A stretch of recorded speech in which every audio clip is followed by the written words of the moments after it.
बन सकता है। ये रिपोर्ट के मुताबिक इंसान 4 तरीके से पैसा कमाता है। लेफ्ट साइड में E for employ, second S for self employ, right side में B फॉर बिजनेसमैन और I फॉर इन्वेस्टर। लेकिन ये लेफ्ट साइड के एम्प्लॉय और सेल्फ एम्प्लॉय कभी भी ज्यादा अमीर नहीं बन पाते, क्योंकि ये पूरी जिंदगी अकेले काम करते हैं। दूसरा, इनकी इनकम फिक्स होती है और इन्हें एक्टिव इनकम आता है, यानी कि ये जब तक काम करते हैं इनका पैसा बनते रहता है और काम बंद तो पैसा बंद। इसलिए एक दिन में 10-12 घंटों के अलावा काम नहीं कर पाते और इनके जीवन में काम करने का समय फिक्स होता है, इसीलिए इनका इनकम भी फिक्स होता है। और इसी के कारण लेफ्ट साइड के लोगों में हुनर और काबिलियत होने के बावजूद समय की पाबंदी और अकेले काम करने के कारण पैसों से ज्यादा अमीर नहीं बन पाते। लेकिन ये राइट साइड के बिजनेसमैन लोग कभी भी अकेले काम नहीं करते, बल्कि ये लोगों को काम पर लगाते हैं। ये टीम वर्क करते हैं। इनके लिए हजारों लाखों लोग काम करते हैं और ज्यादा लोग काम करने की वजह से ज्यादा समय इनके लिए काम होता है, इसलिए इनको इनफाइनाइट इनकम यानी कि अनलिमिटेड इनकम आता है। और ये खुद के काम में एक्टिव नहीं भी रहते,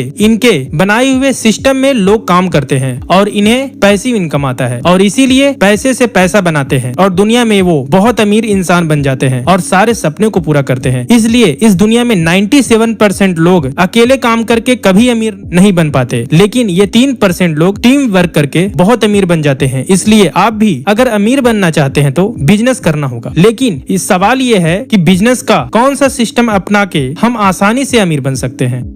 तो सर, बिजनेस 2 तरह के होते हैं। एक होता है ट्रेडिशनल बिजनेस, दूसरा होता है डायरेक्ट सेलिंग बिजनेस। इस बिजनेस के अंदर में मैन्युफैक्चर और कंज्यूमर होते हैं। कोई भी सामान मैन्युफैक्चर से अगर 40% में बनता है तो हमारे पास आते आते उस प्रोडक्ट का दाम 100% तक हो जाता है। ये क्यों होता है? क्योंकि मैन्युफैक्चर से डायरेक्ट कंज्यूमर तक नहीं आता ये प्रोडक्ट आता है किसी के माध्यम से, डिस्ट्रीब्यूटर के माध्यम से आता है, जो बीच के लोग होते हैं। और ये 40 रुपए का प्रोडक्ट हमें मिलता है 100 रुपए में और 60% पैसा इन लोगों के बीच में डिस्ट्रीब्यूट हो जाता है। हमारे जीवन की पूरी कमाई का 60% पैसा यानी कि 60% पैसा डिस्ट्रीब्यूटर के बीच में डिस्ट्रीब्यूट होता है। लेकिन डायरेक्ट सेलिंग बिजनेस कैसे चलता है? यहाँ पर भी सामान 40 रुपए में ही बनता है और यहाँ पर भी 100 रुपए में ही मिलता है, बट इसके बीच में डायरेक्ट सेलिंग एक कंपनी होती है और एक डिस्ट्रीब्यूटर टीम होता है। और जो कंज्यूमर यहाँ पर बनता है, कंपनी उसी को उठा करके डिस्ट्रीब्यूटर बनाती है और जो 60% पैसा ट्रेडिशनल मार्केट में ये डिस्ट्रीब्यूटर्स के बीच में डिस्ट्रीब्यूट होता था, वही 60% पैसा हम और आपके बीच में एक सिस्टम के थ्रू कंपनी डिस्ट्रीब्यूट करती है। और ये डायरेक्ट सेलिंग के माध्यम से हर इंसान यहाँ पर कामयाब होता है, यानी कि हर एक कंज्यूमर को डिस्ट्रीब्यूटर बन के अपने सपने पूरे करने का एक मौका देती है कंपनी। लेकिन वाई डायरेक्ट सेलिंग एक